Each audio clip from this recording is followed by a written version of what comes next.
안녕하세요. 저는 김민주라고 합니다. 정말 무서웠던 저의 어린 시절 이야기입니다. 저는 5살 때 새로운 가족을 만났습니다. 고아원에서 자란 민주에게 가족이라는 단어는 낯설었습니다. 하지만 따뜻한 미소를 지닌 여자가 손을 내밀었을 때 민주는 처음으로 엄마라는 존재를 알게 됐습니다. 이제 우리 딸이야. 평생 지켜줄게. 새엄마의 약속은 진심이었습니다. 민주는 처음으로 생일 케이크를 받았고 새 옷을 입었고 자신만의 방을 가졌습니다. 새아버지는 말이 적었지만 가끔 민주의 머리를 쓰다듬어 주었습니다. 하지만 행복은 너무 짧았습니다. 불과 5년 뒤 모든 것이 무너졌으니까요. 민주가 10살이 되던 해봄, 새엄마가 쓰러졌습니다. 병원에서 돌아온 새아버지의 얼굴은 잿빛이었습니다. 말기암. 6개월이라는 잔혹한 시한부 선고였습니다. 새엄마는 병실에서도 민주 걱정뿐이었습니다. 앙상하게 마른 손으로 민주의 손을 꼭 잡고 울면서 말했습니다. 민주야, 엄마가 미안해. 너무 일찍 가게 됐어. 그리고 새아버지에게 수없이 부탁했습니다. 마지막 숨을 거두는 순간까지도 같은 말을 반복했습니다. 당신, 민주만은 꼭 지켜줘요. 제발 부탁이에요. 이 아이는 우리 말고는 아무도 없어요. 새아버지는 아내의 손을 잡고 눈물을 흘리며 약속했습니다. 걱정 마. 내 목숨을 걸고 지킬게. 우리 딸이니까. 그해 여름 새엄마는 세상을 떠났습니다. 집으로 돌아온 뒤 그 집에는 단둘만 남았습니다. 처음 몇 달은 조용했습니다. 새아버지는 여전히 출근했고 민주는 학교를 다녔습니다. 하지만 뭔가가 조금씩 달라지고 있었습니다. 새아버지는 술을 마시기 시작했습니다. 처음에는 가끔이었지만 점점 매일 밤으로 바뀌었습니다. 술에 취하면 그는 죽은 아내 이야기를 했습니다. 얼마나 그리운지, 얼마나 외로운지 중얼거렸죠. 민주는 그저 고개를 끄덕이며 들어줄 뿐이었습니다. 어린 나이였지만 아버지를 위로해야 한다고 생각했으니까요. 그러던 어느 날 밤이었습니다. 새벽 2시쯤 술에 취한 새아버지가 민주의 방문을 열었습니다. 민주는 잠결에 눈을 떴습니다. 아빠. 새아버지는 침대 가장자리에 앉았습니다. 독한 소주 냄새가 진동했습니다. 그는 민주의 머리를 쓰다듬기 시작했습니다. 평소와 달리 너무 오래, 너무 천천히. 민주야, 넌 참 예쁘구나. 엄마를 많이 닮았어. 민주는 이상한 느낌이 들었습니다. 가슴이 답답하고 숨이 막혔습니다. 하지만 10살짜리가 그 위화감을 정확히 표현할 수는 없었습니다. 새아버지는 한참을 그렇게 앉아 있다가 비틀거리며 일어났습니다. 자거라. 아빠가 항상 지켜줄게. 약속했으니까. 그날 밤 민주는 잠들지 못했습니다. 어렴풋이 느꼈습니다. 뭔가 돌이킬 수 없는 일이 시작됐다는 것을. 시간이 흐르면서 새아버지의 행동은 점점 더 이상해졌습니다. 민주가 학교에서 돌아오면 집요하게 캐물었습니다. 어디 갔다 왔어? 누구랑 있었어? 남자애들이랑 놀았어? 민주가 친구들과 놀았다고 하면 새아버지의 얼굴이 일그러졌습니다. 너 아직 어려. 남자애들이랑 놀면 안 돼. 알았지? 아빠 말 안 들으면 혼난다. 민주는 고개를 끄덕였습니다. 새아버지의 눈빛이 점점 무서워지고 있었으니까요. 하지만 가장 견디기 힘든 것은 밤이었습니다. 새아버지는 점점 더 자주 민주의 방에 들어왔습니다. 악몽을 꾸지 않았냐고, 무섭지 않냐고 물으며 침대 가장자리에 앉았습니다. 그리고 민주의 손을 잡았습니다. 아빠가 있으니까 괜찮아. 엄마가 너를 지키라고 했잖아. 민주는 온몸이 얼어붙었습니다. 새아버지의 손은 점점 더 위로 올라갔습니다. 어깨를, 목을, 얼굴을 쓰다듬었습니다. 너무 천천히, 너무 집요하게. 우리는 가족이잖아. 가족끼리는 이렇게 사랑하는 거야. 민주는 아무 말도 할 수 없었습니다. 이것이 정상인지 아닌지도 몰랐습니다. 세상에는 자신과 새아버지뿐이었으니까요. 그리고 엄마가 아빠에게 자신을 지키라고 했다는 말이 머릿속을 맴돌았습니다. 그 끔찍한 일이 처음 일어난 건 민주가 15살 되던 해 겨울이었습니다. 중간고사 기간이었습니다. 민주는 책상에 앉아 수학 문제를 풀고 있었습니다. 새아버지가 방에 들어왔습니다. 평소보다 술을 훨씬 더 많이 마신 것 같았습니다. 공부하니? 힘들지? 괜찮아요. 새아버지는 민주의 등 뒤에 섰습니다. 그리고 갑자기 어깨에 손을 올렸습니다. 어깨 많이 뭉쳤겠다. 아빠가 마사지 해줄게. 손길은 점점 더 깊어졌습니다. 어깨에서 등으로, 등에서 허리로. 민주는 온몸이 경직됐습니다. 심장이 미친 듯이 뛰었습니다. 아빠, 그만해요. 그 뒤로 민주의 삶은 살아있는 지옥이었습니다. 새아버지는 그 끔찍한 일을 반복했습니다. 일주일에 한 번, 때로는 더 자주. 술을 마신 날이면 어김없이 민주의 방문을 열었습니다. 그때마다 같은 말을 했습니다. 우리는 가족이야. 이건 사랑이야. 학교에서 민주는 점점 조용해졌습니다. 친구들이 말을 걸어도 고개만 끄덕였고 쉬는 시간에는 혼자 화장실에 숨어 울었습니다. 성적은 곤두박질 쳤지만 아무도 관심을 가져주지 않았습니다. 집에서는 더 심각했습니다. 민주는 방에만 틀어박혀 있었습니다. 밥도 제대로 먹지 않았고 잠도 자지 못했습니다. 새아버지가 문을 열고 들어올까봐 밤새 눈을 뜨고 있었습니다. 가끔 의자를 문 앞에 세워두기도 했지만 소용없었습니다. 고등학교 1학년 때는 손목을 그었습니다. 깊지는 않았지만 피가 났습니다. 보건 선생님이 발견했지만 민주는 그저 넘어져서 다쳤다고 거짓말했습니다. 선생님은 더 이상 캐묻지 않았습니다. 가끔 베란다 난간에 올라서서 아래를 내려다봤습니다. 12층. 뛰어내리면 모든 게 끝날 것 같았습니다. 하지만 용기가 나지 않았습니다. 죽음조차 선택할 자유가 없었습니다.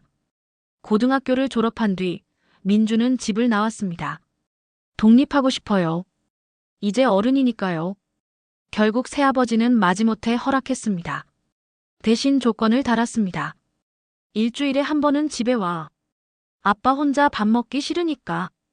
약속이야. 민주는 고개를 끄덕였습니다. 그렇게라도 해야 벗어날 수 있다면요. 고시원에서의 삶은 고독했습니다.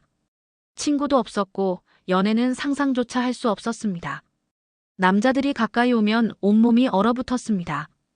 지하철에서 누가 스쳐 지나가기만 해도 소리를 지르고 싶었습니다. 편의점에서 남자 손님이 말을 걸면 손이 떨렸습니다. 밤에는 악몽을 꿨습니다.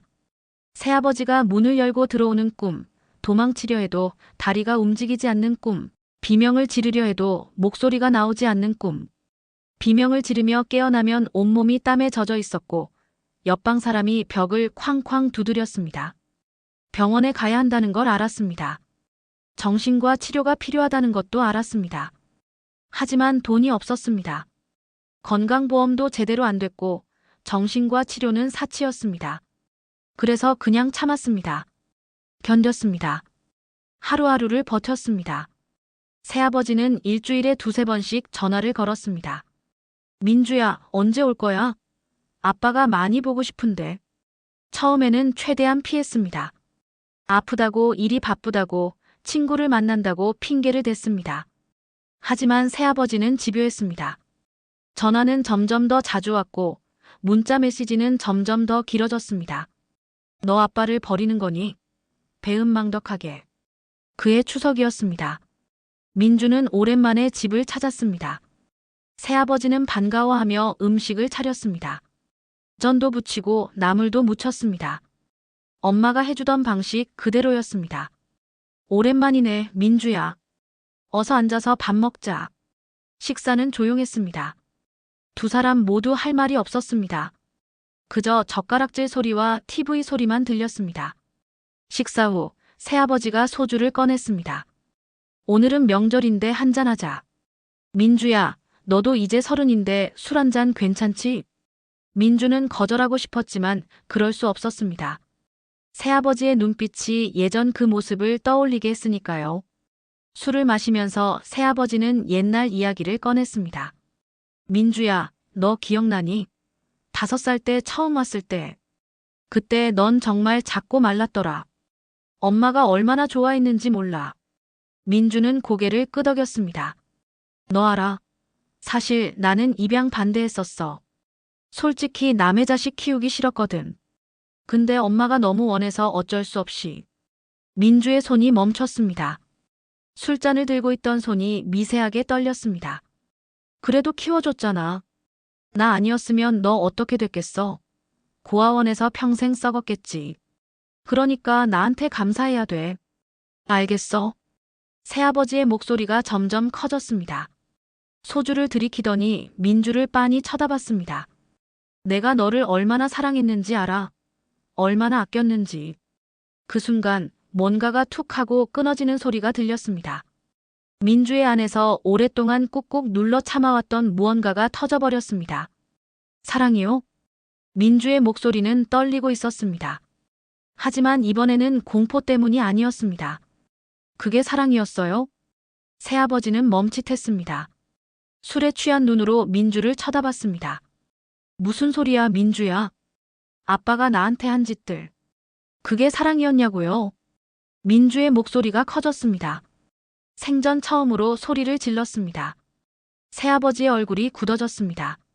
술 기운이 한순간에 깬 것 같았습니다. 너, 지금 무슨 말을 하는 거야? 모른 척하지 마세요. 내가 15살 때, 아니 그 전부터 계속. 아빠가 나한테 무슨 짓을 했는지 잘 알잖아요. 민주는 울고 있었습니다. 처음으로 28년 만에 그 말을 입 밖으로 꺼낸 것이었습니다. 새아버지는 술잔을 탁 소리나게 내려놓았습니다. 그의 눈빛이 차갑게 변했습니다. 조심해서 말해, 김민주. 넌 지금 아주 위험한 얘기를 하고 있어. 사실이잖아요. 아빠는 나를. 닥쳐. 새아버지가 소리를 질렀습니다. 주먹으로 식탁을 내리쳤습니다. 너 미쳤어? 누가 그런 헛소리를 믿겠어? 증거라도 있어? 너 지금 아빠한테 누명을 씌우려는 거야? 응. 민주는 말문이 막혔습니다. 증거? 그런 게 어디 있나요? 15살 소녀가 어떻게 증거를 남겼겠습니까? 새아버지는 비웃었습니다. 그 웃음이 너무나 잔인했습니다. 너 정신병원 가봐야 되는 거 아니야? 망상이 너무 심한 것 같은데. 내가 너를 얼마나 아껴서 키웠는데 이렇게 뒤통수를 치니? 아껴요? 그게 아낀 거예요? 그래, 아꼈지. 안 그랬으면 진작 고아원에 다시 보냈어. 내가 없었으면 넌 아무것도 아니야. 거지보다 못한 인생이었을 거라고. 알겠어. 민주는 온몸이 얼어붙었습니다. 그 순간 깨달았습니다. 이 사람은 절대 인정하지 않을 거라는 걸. 오히려 자신을 미친 사람 취급하고 은혜를 모르는 배은망덕한 년이라고 몰아갈 거라는 걸. 이제 그만 가. 오늘은 여기서 자지 말고. 당장 나가.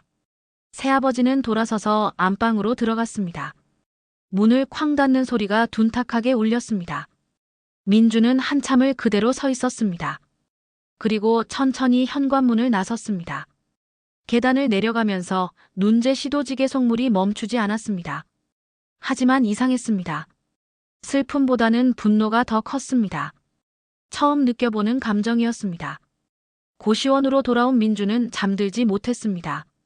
천장을 보며 수없이 생각했습니다. 28년. 자신의 인생 전부였습니다. 이대로 살 수는 없었습니다. 이미 인생은 망가져 있었습니다. 그 사람 때문에 사랑도 행복도 미래도 모두 잃었습니다. 친구도 없고 연인도 없고 꿈도 없었습니다. 그저 하루하루 버티는 것만이 전부였습니다. 새벽 5시쯤 민주는 결심했습니다. 더 이상 피해자로 살지 않기로. 더 이상 그 사람의 그림자에 갇혀 살지 않기로. 해가 뜨자 민주는 큰 마트에 갔습니다. 주방용품 코너를 천천히 둘러봤습니다. 심장이 미친 듯이 뛰었지만 손은 떨리지 않았습니다. 하나를 골라 계산대로 갔습니다. 점원이 환하게 웃으며 물었습니다. 선물 포장해드릴까요? 민주는 고개를 저었습니다. 아니요. 그냥 주세요. 집으로 돌아와 민주는 그것을 가방 깊숙이 넣었습니다. 그리고 휴대폰을 꺼내 새아버지에게 전화를 걸었습니다.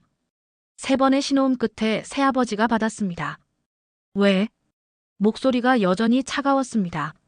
아빠, 어제는 제가 너무 심하게 말했어요. 죄송해요. 새아버지는 잠시 침묵했습니다. 그래, 내가 미안해하면 됐어. 아빠도 화났던 거 풀었어. 다음 주말에 다시 갈게요. 아빠 좋아하시는 김치찌개 끓여드릴게요. 그래, 좋아. 기다릴게. 전화를 끊고 민주는 창밖을 바라봤습니다. 서울의 하늘은 잿빛이었습니다. 비가 올 것 같았습니다. 일주일이 지났습니다.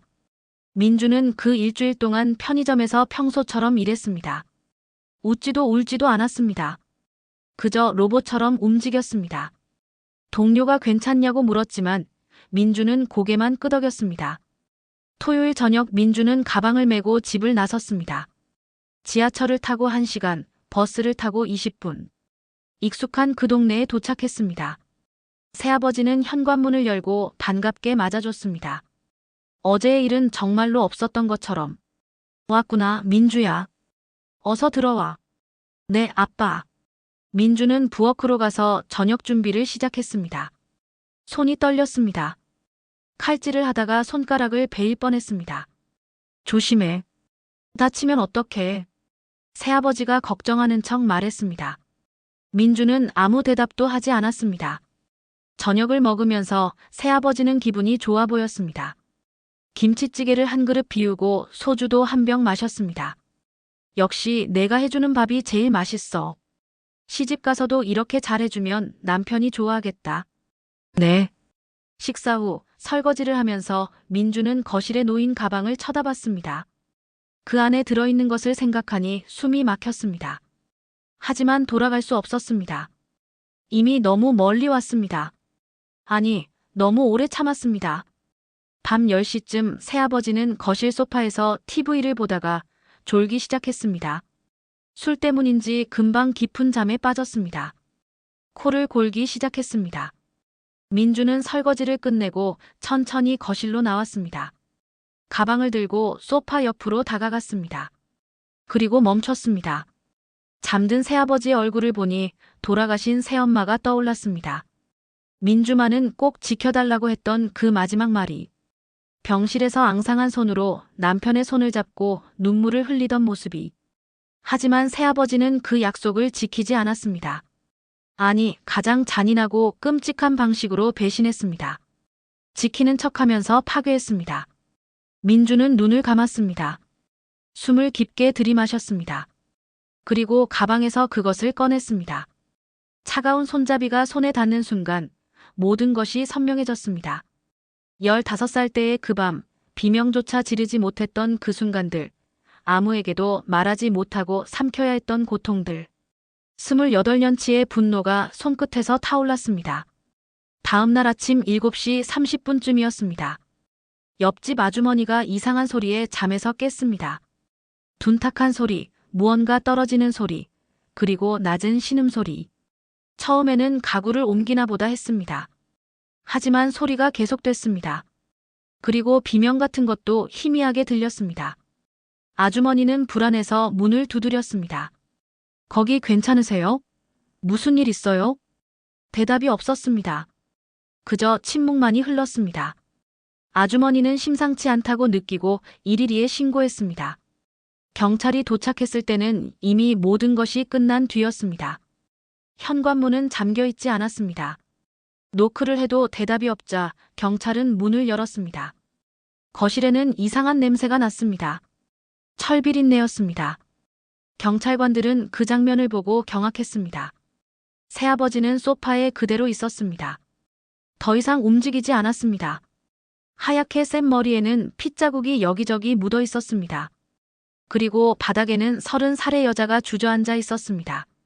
손에는 아직 그것을 쥐고 있었습니다. 피가 잔뜩 묻은 채로. 김민주는 울고 있었습니다. 하지만 눈빛은 공허했습니다. 영혼이 빠져나간 것처럼. 경찰이 말을 걸어도 대답하지 않았습니다. 사건은 사회에 엄청난 충격을 주었습니다. 30살 입양딸, 60살 양아버지 살해라는 헤드라인이 모든 뉴스의 첫 페이지를 장식했습니다. 처음에 사람들은 분노했습니다.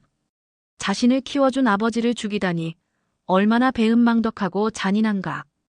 댓글창은 비난으로 가득 찼습니다. 은혜를 원수로 갚았네. 요즘 젊은 것들 버릇없이 자란 결과 사형시켜야 한다. 하지만 재판이 진행되면서 진실이 하나씩 드러나기 시작했습니다. 변호인은 피고인 김민주의 과거를 철저히 조사했습니다. 아동학대 전문가를 증인으로 세웠고 정신과 의사의 감정서를 제출했습니다. 피고인 김민주는 10살 때부터 지속적이고 반복적인 가정 내 성적 학대를 당했습니다. 가해자는 바로 피해자로 알려진 양아버지였습니다. 법정이 술렁였습니다. 방청객들의 표정이 달라졌습니다. 검사는 강하게 반박했습니다. 증거가 있습니까? 피고인의 일방적인 주장일 뿐입니다.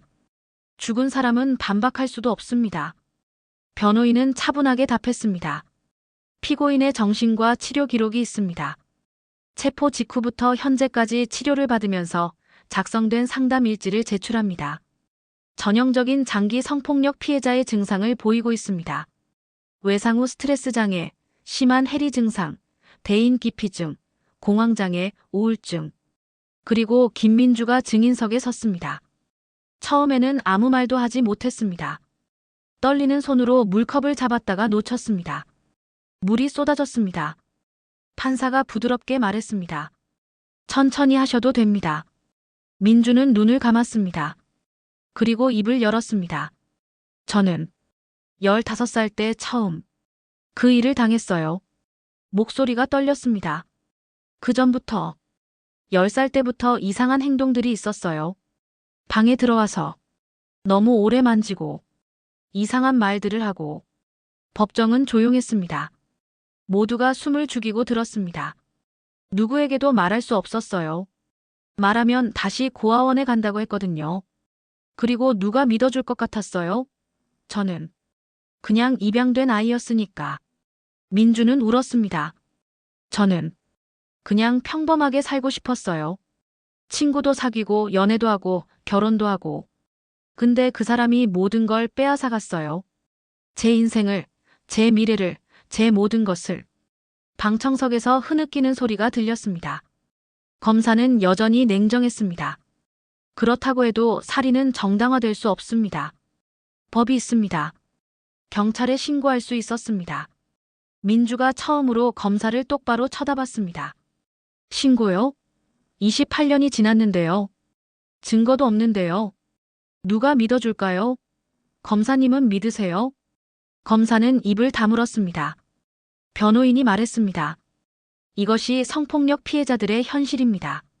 말하지 못합니다. 말해도 믿어주지 않습니다. 증거가 없다고 합니다. 그래서 침묵합니다. 그 침묵이 수십 년 쌓이면 어떻게 될까요? 재판은 석 달간 이어졌습니다. 드디어 판결일이 왔습니다. 법정은 사람들로 가득 찼습니다. 기자들의 카메라 플래시가 터졌고 방청객들은 숨을 죽였습니다. 판사가 판결문을 읽기 시작했습니다. 피고인 김민주는 피해자를 흉기로 다수회 가격하여 사망에 이르게 한 혐의로 기소되었습니다. 민주는 표정 없는 얼굴로 서 있었습니다.